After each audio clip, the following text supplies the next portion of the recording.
Hi, you guys. Today I have a handful of things that I wanted to share with you that are things that I have learned throughout my journey of entrepreneurship. My husband and I, we have been fully commission only, I guess you could say, basically our entire adult lives. I got my real estate license when I was 18, right out of high school. A couple years after getting licensed, my husband was able to quit his job cold turkey and join me. We've been running a husband and wife real estate team ever since. And the way that we run our life, run our business, we've always been, like I said, pretty much our entire adult lives has been, we only eat what we kill. Entrepreneur, that style, that lifestyle. And these things that I'm going to share with you guys today are crucial. These are things that I live by, things I run my business by. And honestly, if I can just go back in my mind and remember the times that I have made money, the times that success has followed us, real estate wise, money wise in general, entrepreneurial wise, it has really come down to these things that I'm going to share with you guys today. Whether you are in real estate or not, because this is not real estate specific at all, you're going to want to stay tuned until the very end today. The very first thing that you need to do if you want to make more money this year is you need to start trusting your gut. Your gut, your inner, whatever it is, that just intuitive, like, I don't know why, but I just know.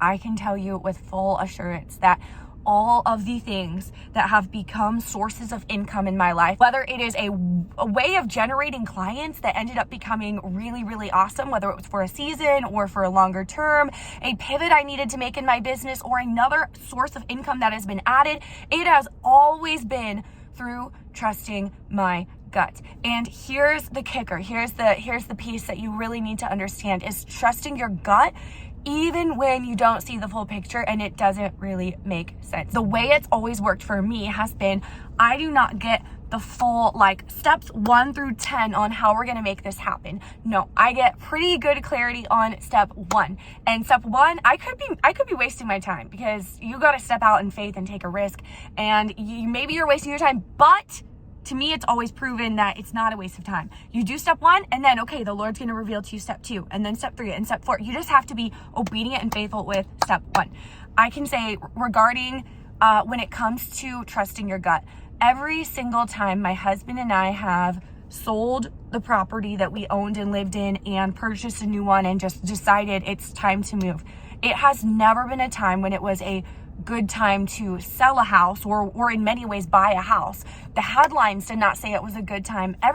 People in our life did not say it was a good time. And we have never bought or sold a house that we lived in because we thought this is a good logical decision right now. This is what makes the most sense right now. No, every single time it has been because in our gut, we just had a really strong gut feeling. We just knew, even though it didn't really make sense on paper, we trusted our gut.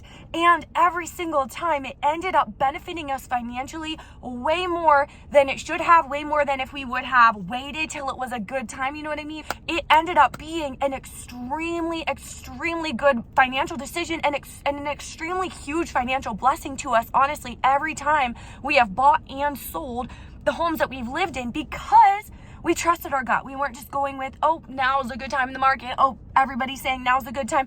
No, we went with, this is what our gut is saying. It doesn't really make sense. We're going to trust it. So that is the first thing that you need to start doing in order to make more money, is you need to trust your gut. What is that idea that your gut is saying? You're thinking, I don't know if this is really something that could eventually become a source of income, but my gut is telling me this. You need to start trusting your gut. You're waiting until things make sense or for a good time.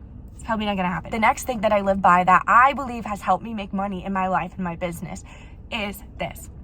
I don't believe in karma, the way that, the world says karma, whatever. I don't really believe in that. However, I do believe in kingdom principles. I believe that you reap what you sow. You're planting seeds, and if you're obeying the word of God, I believe you're gonna benefit from it. And if you are disobeying the word of God, I believe there's probably gonna be some consequences to that. And at the end of the day, the way that this looks for me is I have to have my client's best interest in mind. It does not matter if it's gonna put me in a bad position. I won't get paid much. Maybe I won't get paid at all. Whatever. My client's best interest is, that's it. I don't really feel like this one needs to be elaborated on, but like I said, it's not karma. It's just a kingdom principle. You reap what you sow. If you're in business, you've got to be putting your client's best interest above yours, and I believe it will pay you back. The next thing we need to touch on is generosity. I do not think it is possible to read the entire book of Proverbs and not be convicted about generosity. If you do not believe in tithing, you got to go read Proverbs. Like, I challenge you right now, just read the whole book. Read a chapter a day until you get through the entire book of Proverbs. You are going to see multiple times, time and time again, where it says, like plain as day, you cannot miss it. If you bless others, you're going to be blessed. If you're generous, things are going to go well with you. Like, literally, you cannot get away from it. You cannot read Proverbs. If we are taking the word of God as like the final authority and as literal, what it says is actually truth. You cannot read through Proverbs and then tell me that being generous is not actually in your best interest. No, that's not why you give. But you can't tell me I can't afford to tithe. In my brain, I literally believe I cannot afford not to tithe at least 10% of every single piece of income from all sources of income. I can't afford not to. The next principle I live by that I believe has allowed me to generate income in my business is this. You need clarity. You need clarity. You need clarity and certainty. You need to know without a shadow of a doubt that you are doing the thing that God has you to be doing in this season. You get that by spending time alone with Him. I won't go into that, but you need clarity. And then also you need to stop being double-minded. There is no point in trying to know everything there is to know about everything, tune into all these different things.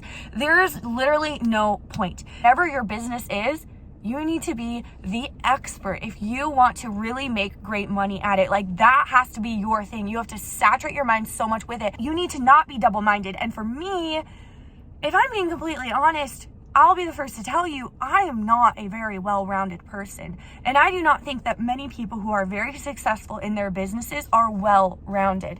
Meaning, I don't know a whole lot about all the things that, whatever there is to know in the world. I don't really care. I truly don't. I could easily find out whatever I need to know. I really believe that. If there's something I need to figure out or find out or know or whatever, like, I'll figure it out. However, I'm not wasting my precious brain energy. Does this make sense to anybody but me? In my brain, this makes really good sense. I'm not wasting my precious brain energy. I only have so much of it. I'm going to be only focusing on the things that are going to actually move the needle in my business, in my life, the things I feel called to in my life, in my business. So we're not trying to know everything there is to know about everything. We're not tuning into every podcast. We have like horse blinders on, and we are very much staying focused, and we are becoming the expert in our field, whatever that is for you. Last thing I'm going to say for today, because we got to get going, is this. You need a really big why. And I know that's so cheesy. It's corny. Everyone says it. It's like the thing that people say. You got to know your why behind what you're doing. But you guys, here's the thing. If your why is to pay the bills, you're not aiming that high. Like, you're not going to be pushing yourself to do the things that you need to do to get out of your comfort zone, to force yourself to make it happen in your business. If your goal is to pay your bills, if your why is to pay your bills. And I would even argue if your why is just to have some more nice pairs of shoes and whatever, like material things, like even that I don't think is going to really push you that far. You need to really get alone and get a big, strong why. I know for me, I know my why so clearly, and that is what keeps me going and drives me every single day. And at the end of the day, I know if my why was to simply feed my family, go on a vacation a couple times a year, and that was it, and there were not like people I felt called to help, and this I wanted to do, or like experiences this I wanted to do, and people I wanted to help, and all of those things were not included in my why. There was not a huge why. I would not push myself out of my comfort zone, inconvenience myself the way that I do to make things happen in my business. So anyway, guys, these are just some things that I do, mindsets, I guess you could say, that I have, things that I live by, that I truly believe have allowed business to flow, life to flow, money to flow. Let's talk again soon. Comment below. Let me know what you guys think. See you guys soon.